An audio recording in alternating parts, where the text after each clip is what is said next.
दोस्तों, आज से हम इलेक्ट्रिशियन थ्योरी का 7वां चैप्टर देखेंगे। चैप्टर है हमारा सेल एवं बैटरी। इसका यह पहला भाग है। इस वीडियो में हम लोग बहुत ही महत्वपूर्ण टॉपिक सेल एवं बैटरी पर चर्चा करेंगे, जानेंगे सेल और बैटरी। चूँकि यह बहुत ही महत्वपूर्ण टॉपिक है, दैनिक जीवन से भी जुड़ा हुआ है और एग्ज़ाम में भी कुछ क्वेश्चंस इससे ज़रूर आते हैं। चाहे एक ही क्वेश्चन आए लेकिन आता ज़रूर है।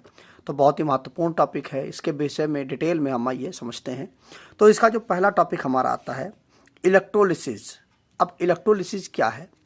देखिए, जैसे कि हमारा ये एक पॉट है, ठीक है, एक बर्तन है। इसमें हमने इस तरह से 2 इलेक्ट्रोड डाल दिया। हमने इलेक्ट्रोड का मतलब चालक होता है, तो वो हमने डाल दिया। इसमें एक हमारा पॉजिटिव है, एक हमारा नेगेटिव है। अब देखिए, ये हमने इसके अंदर ये अभी मैं आपको डिटेल में समझाता हूँ। देखिए, बिजली को प्राप्त करने का, बिजली को लेने का वो 2 तरीके होते हैं हमारे पास। एक तो हम एसी सप्लाई जो हमारी होती है वह हमारी होती है, जिसको हम जनरेटर से या टरबाइन से हम बिजली बना करके उसको यूज कर सकते हैं। एक हमारी होती है डीसी सप्लाई। तो डीसी सप्लाई जो होती है इसको हम बोलते हैं अल्टरनेटिंग करंट, और यह होती है हमारी डायरेक्ट करंट। अल्टरनेटिंग करंट मतलब प्रत्यावर्ती धारा, और डीसी को क्या बोलते हैं हम? डायरेक्ट करंट, दृष्ट धारा। अब यह जो हमारा एसी होता है इसमें फ्रीक्वेंसी होती है, जो डीसी होता है उसमें फ्रीक्वेंसी नहीं होती है। यह जो होती है, यह जो हमारी डीसी होती है, यह एक लिमिटेड वोल्टेज तक ही इसको हम जनरेट कर सकते हैं। लेकिन एसी है, यह काफ़ी ज़्यादा वोल्टेज तक इसको हम पैदा करके स्टेप अप करके हम ट्रांसमिट कर सकते हैं, जो हमारी एसी सप्लाई होती है। तो एक अब एसी जो सप्लाई होती है इसमें एक चीज़ होती है कि हम जैसे मान लीजिए हमने एसी सप्लाई, हमने अल्टरनेटर को चलाया और एसी सप्लाई हमारी पैदा होने लगी, तो उस एसी सप्लाई को हमें तुरंत यूज करना पड़ेगा, उसको तुरंत ही हमें उपयोग करना पड़ेगा। अगर हम उसको उपयोग नहीं करेंगे तो हम उसे इकट्ठा नहीं करके रख सकते हैं। वह एक जगह पे इकट्ठा नहीं हो सकती, वो चलती ही रहती है। जितना आपने यूज कर लिया उतना ठीक है, और जितना नहीं यूज कर पाए वो आपका ख़त्म हो जाएगा। लेकिन जो आपकी डीसी सप्लाई होती है इसमें यह एक बहुत बड़ा एडवांटेज होता है कि जो डीसी सप्लाई होती है इसको हम स्टोर करके रख सकते हैं। एक जगह पर हम इसको स्टोर कर सकते हैं और बाद में भविष्य में हम इसको अपनी आवश्यकता के अनुसार उपयोग कर सकते हैं, जैसी हमें ज़रूरत होती है। अब इसको हम कई तरह से यूज कर सकते हैं, इसकी वोल्टेज को भी बढ़ा सकते हैं कई तरीके से भी। कुल मिला करके यह जो हमारा होता है, जो हमारी डीसी सप्लाई होती है या पोर्टेबल सप्लाई होती है, इसको एक स्थान से दूसरे स्थान तक उस इक्विपमेंट को उठा करके ले जा करके हम उसको यूज कर सकते हैं। इसमें किसी और माध्यम की ज़रूरत नहीं होती। जैसे कि फॉर एग्जांपल, जैसे कि हमारी बैटरी है, अब इस बैटरी को हम कहीं पर भी ले जा कर सकते हैं और वहाँ पर हम उस बैटरी का यूज़ कर सकते हैं। लेकिन हमें जो एसी सप्लाई है उसको भी ले जा सकते हैं, लेकिन इसके लिए कई सारे टावर वगैरह की ज़रूरत हमारी होती है। उस टावर के माध्यम से ही यह बिजली जो हमारी एसी सप्लाई है वह एक स्थान से दूसरे स्थान तक जा सकती है। लेकिन डीसी में ऐसा कोई समस्या होती नहीं है। तो जो हमारी डीसी सप्लाई होती है इसमें एक ख़ास बात यह होती है, देखिए, एसी सप्लाई जो हमारी होती है वह अल्टरनेटिंग करंट होती है। इसमें पोल नहीं होते हैं, ठीक है, इसमें पॉजिटिव नेगेटिव पोल नहीं होते हैं, क्योंकि यह जो हमारी होती है अल्टरनेटिंग करंट होती है, यह इस तरह से चलती है, ठीक है, इस तरह से। मतलब वही पॉजिटिव में अगले क्षण निगेटिव में हो जाएगा, फिर अगले क्षण पॉजिटिव में हो जाएगा, अगले क्षण निगेटिव में हो जाएगा। तो इसमें कोई भी फ्रीक्वेंसी होने के कारण इसमें पॉजिटिव नेगेटिव नहीं होता है। लेकिन जो हमारी डीसी सप्लाई होती है उसमें पॉजिटिव और नेगेटिव होता है, और इसमें पॉजिटिव और नेगेटिव का ध्यान भी रखना पड़ता है जब इसे सप्लाई देनी होती है। किसी जगह पे अगर हमें सप्लाई देनी है या इस बैटरी को मान लीजिए चार्ज करना है या इससे किसी चीज़ को चलाना है, तो वहाँ पर पॉजिटिव नेगेटिव टर्मिनलों का हमें विशेष रूप से ध्यान रखना पड़ता है। तो देखिए, जैसे कि ये हमारा पॉजिटिव का है और ये हमारा नेगेटिव का जो हमारा इलेक्ट्रोड है, तो और इसके बीच में यहाँ पर हमने जो हमारा H2SO4 जो हमने भर दिया है तेजाब, जो गंधक का तेजाब है। तो देखिए, इसमें क्या है कि इलेक्ट्रोलिसिस क्या होता है, इसको ये समझते हैं कि जब किसी रासायनिक घोल में से देखिए जो हमारा H2SO4 है यह एक रासायनिक घोल है, यह एक केमिकल ही तो है हमारा जो H2SO4 होता है। तो किसी रासायनिक घोल में से अगर हम बिजली का करंट गुजारते हैं, इसको मान लीजिए यहाँ पर हमने सप्लाई दे दिया डी पॉजिटिव, यहाँ पर नेगेटिव दे दिया इसको चार्ज करने के लिए, तो हम इसमें क्या कर रहे हैं, हम सप्लाई को गुजार रहे हैं। पॉजिटिव से निकलेगा और नेगेटिव के माध्यम से वापस चला जाएगा, फिर पॉजिटिव से निकले अंदर आएगा, नेगेटिव के माध्यम से बाहर चला जाएगा। तो किसी रासायनिक घोल में बिजली का करंट जब हम गुजारते हैं तो इसमें से करंट ही तो गुजर रहा है हमारा, तो वह जो घोल होता है या जो हमारा घोल है वह अपने अलग अलग अणुओं में विभाजित हो जाता है। ठीक है, फिर से समझ लीजिए, जब इसमें हम इस रासायनिक घोल में हमने 2 इलेक्ट्रोड डाल दिए, अब इसमें जब हम बिजली का प्रवाह करेंगे तो ये जो हमारे जो यह घोल है यह अपने अलग अलग अणुओं में विभाजित हो जाएगा। अब कौन कौन से अणु होंगे हमारे, वो पॉजिटिव भी हो सकते हैं और नेगेटिव भी हो सकते हैं हमारे जो अणु होंगे। ठीक है, मतलब कुल मिलाकर के बात यह हुई कि इलेक्ट्रोलिसिस जो होती है वह बिजली द्वारा संपन्न की गई रासायनिक अपघटन की क्रिया होती है। रासायनिक अपघटन मतलब जो घोल होता है इसके अंदर वह अपघटित हो जाता है, मतलब 2 भागों में बढ़ जाता है, तो वही हमारी इलेक्ट्रोलिसिस की क्रिया होती है।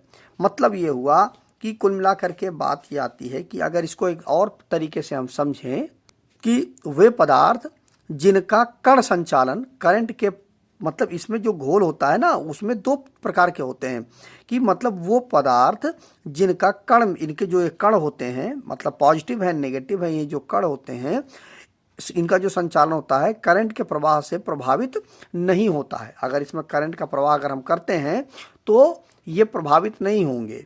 मतलब ये हुआ कि जब इसमें हम विद्युत धारा का प्रवाह करते हैं तो वे पदार्थ जिनका कण संचालन करंट के प्रवाह से प्रभावित नहीं होता है, इसमें मिश्रित धातुओं तथा पारे जैसे पदार्थ आते हैं।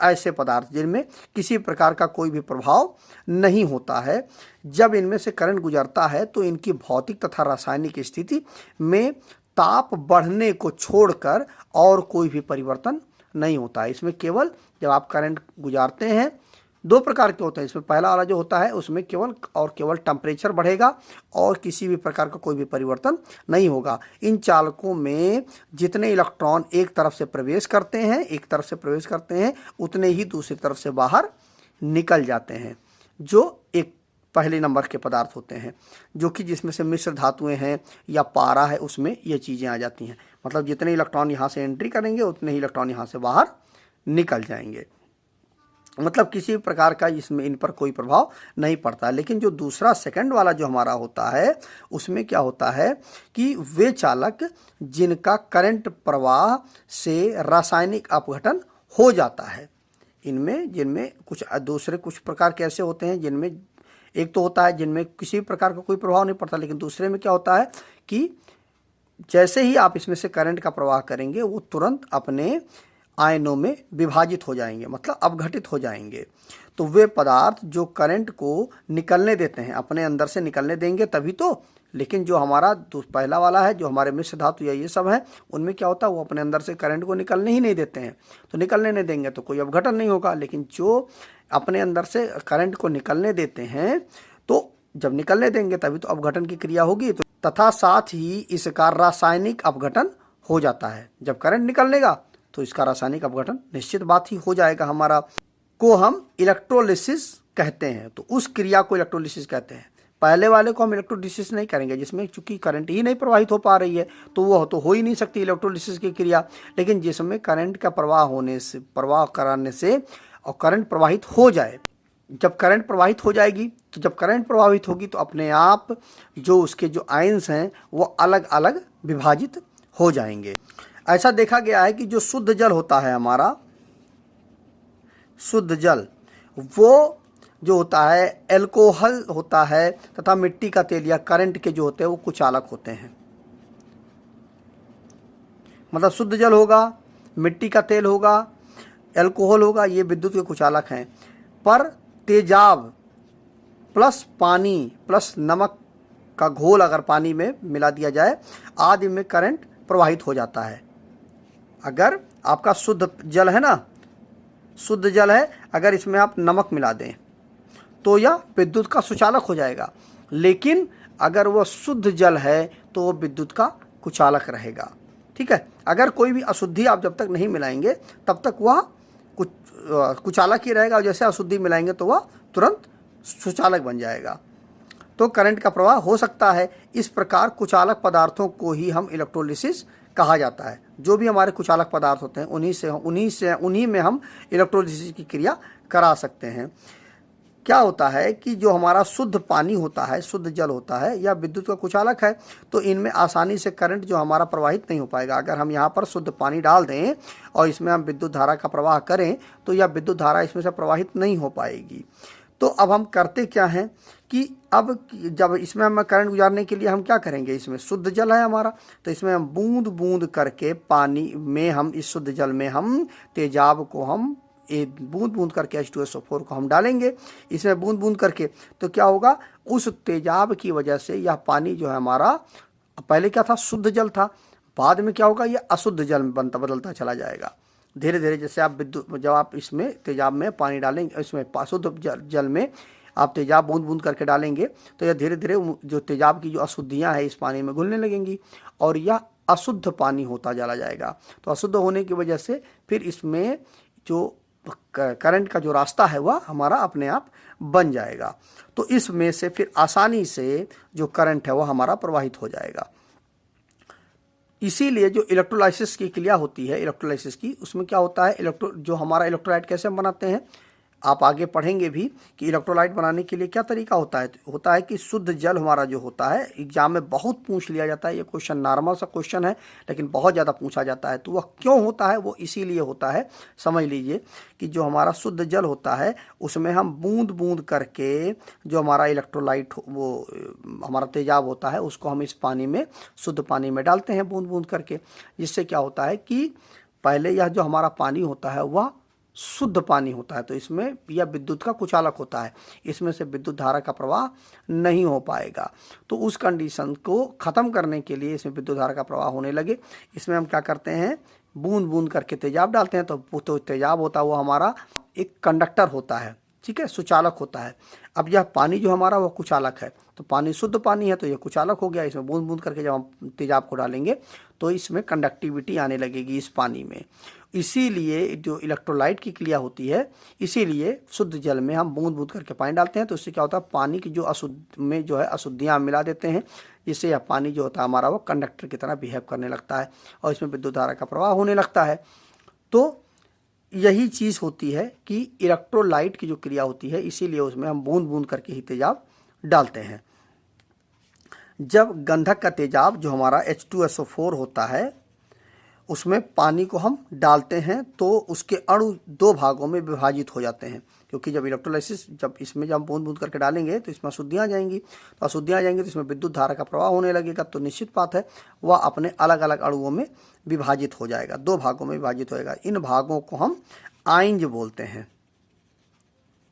जो विभाजित होगा, आयंज होगा, तो जो आयंज होता है वह बिजली के चार्जित कण होते हैं जिन पर इलेक्ट्रॉन की मात्रा कम होती है, ठीक है, जो हमारे चार्जित कण होते हैं उसे धन पॉजिटिव आयंज कहा जाता है जो इसमें होते हैं, तथा जिन पर इलेक्ट्रॉन अधिक होते हैं, जिन पर इलेक्ट्रॉन कम होते हैं उसको हम पॉजिटिव बोलते हैं, और जिन पर इलेक्ट्रॉन जो होते हैं वह अधिक होते हैं उनको हम नेगेटिव आयंज बोलते हैं।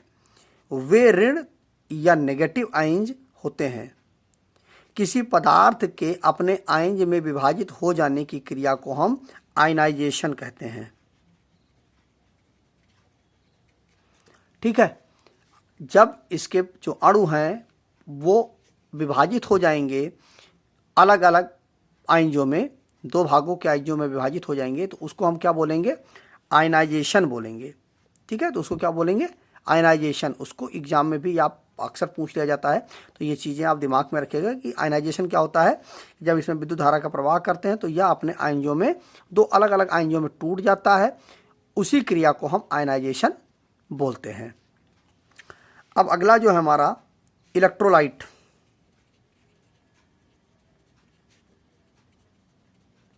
अब इलेक्ट्रोलाइट क्या होता है? यह रासायनिक पदार्थों का घोल है जिसमें करंट का प्रवाह स्थापित किया जाता है तथा साथ ही इसका रासायनिक अपघटन हो जाता है। इलेक्ट्रोलाइट उसी को हम बोलते हैं, मैंने आपको बताया भी है, यही जो हमारा इलेक्ट्रोलाइसिस की क्रिया होती है कि जब इसमें हम शुद्ध जल में हम जब पानी बूंद बूंद करके तेजाब को डालते हैं तो क्या होता है, यह कंडक्टर की तरह बिहेव करने लगता है और उसमें विद्युत धारा का प्रवाह होता है, और जैसे ही विद्युत धारा का प्रवाह होगा यह तुरंत अपने आयनों में विभाजित हो जाएगा। मतलब कुल मिला करके इसका विद्युत अपघटन हो जाएगा, विद्युत के कारण से इसका अपघटन हो जाएगा, और वही अपघटन जो होता है उसी को हम आयनाइजेशन भी हम बोलते हैं, और वह जो क्रिया होती है उसको हम इलेक्ट्रोलाइसिस की क्रिया बोलते हैं, इलेक्ट्रोलाइट बोलते हैं, और वह जो विभाजन होता है उसको हम आयनाइजेशन बोलते हैं। अगला है हमारा आयंज। अब आयंज क्या होता है? जब इलेक्ट्रोलाइट का जो हमारा घोल होता है, जैसे ये हमारा इलेक्ट्रोलाइट का घोल है, इस घोल में हम करंट गुजारते हैं, जब यहाँ से करंट देंगे और यहाँ से वापस निकल जाएगा, तो जब हम जैसे ही इसमें करंट देंगे तो यह क्या होगा कि यह अपने दो अणुओं में विभाजित हो जाएगा, पॉजिटिव और नेगेटिव, दो अणुओं में यह हमारा विभाजित हो जाएगा। इसको हम, तो यही जो हमारे अणु होते हैं पॉजिटिव और नेगेटिव, इनको हम आयंज कहते हैं। ये बिजली के जो हमारे चार्जित कण होते हैं, जब हम बिजली जब इसमें प्रवाहित करेंगे ना तो ये विभाजित हो जाएंगे, तो ये हमारे चार्जित कण होते हैं हमारे, जो रासायनिक क्रिया में भाग लेते हैं, जो यह आयनाइजेशन की क्रिया है उसमें ये भाग लेते हैं, तभी ये ऐसा हो पाता है। तो आयंज हमारे वही होते हैं कि जो पॉजिटिव और नेगेटिव दो भागों में टूट जाता है, उसी को हम आयंज बोलते हैं। अगला है हमारा एनियंज। अब एनियंज क्या होता है? जिन पर नेगेटिव चार्ज होता है और ये घोल में एनोड की तरफ रन करते हैं, ठीक है, उसको हम क्या बोलते हैं? एनियंज बोलते हैं। जिस पर नेगेटिव चार्ज होता है और जो एनोड की तरफ रन करते हैं उसको हम क्या बोलते हैं? एनियंज। और अगला क्या होता है? केटियंज। अब केटियंज क्या होता है? जिन पर पॉजिटिव चार्ज होता है और जो घोल में कैथोड की ओर गति करते हैं उसको हम केटियंज बोलते हैं। तो एनियंज और केटियंज यही होता है। तो अब आइए, जो चीज़ें मैंने आपको बताई हैं उन सारी चीज़ों को आप नोट कर लीजिए, जिससे आपका एक नोट्स तैयार हो जाए। अब चैप्टर डाल दीजिए, सेल एवं बैटरी, अध्याय 7। पहले क्या है? इलेक्ट्रोलिसिस। जब किसी रासायनिक घोल में से बिजली का करंट गुजारा जाता है तो यदि वह घोल अपने अलग अलग अणुओं में विभाजित हो जाता है तो उसको हम क्या बोलेंगे? इलेक्ट्रोलिसिस की क्रिया बोलेंगे, या इसको हम इलेक्ट्रोलिसिस बिजली द्वारा संपन्न की गई रासायनिक अपघटन की क्रिया है। दोनों चीज़ें एक ही बात है। वे पदार्थ जिनका कण संचालन करंट के प्रवाह से प्रभावित नहीं होता है, जिनमें मिश्रित धातुएं तथा पारे जैसे पदार्थ आ जाते हैं, जब इनमें से करंट गुजरता है तो इनकी भौतिक तथा रासायनिक स्थिति में तापमान के बढ़ने को छोड़कर और कोई परिवर्तन नहीं होता है। इन चालकों में जितने इलेक्ट्रॉन एक तरफ से प्रवेश करते हैं उतने ही दूसरी तरफ से बाहर निकल जाते हैं। क्यों? क्योंकि इसमें किसी भी प्रकार का कोई भी विद्युत अपघटन की क्रिया नहीं होती है, इसमें विद्युत धारा का प्रवाह नहीं हो पाता है। इसीलिए ऐसा होता है कि जितने इलेक्ट्रॉन एक तरफ से प्रवेश करते हैं उतने ही इलेक्ट्रॉन दूसरी तरफ से बाहर निकल जाते हैं।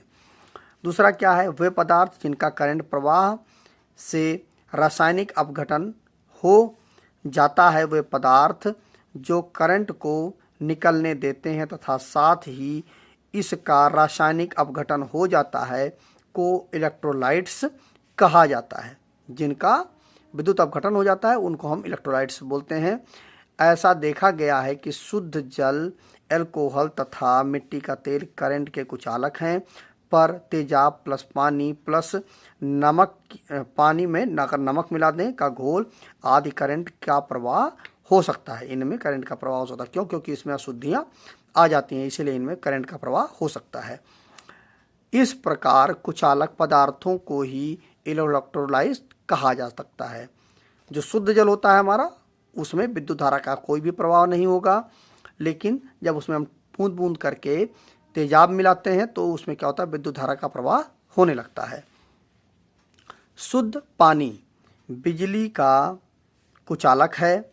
इसमें आसानी से करंट का प्रवाह नहीं हो सकता, पर इसमें कुछ मात्रा में तेजाब, क्षार या लवण डाला जाए तो यह घोल बिजली का अच्छा चालक बन जाता है।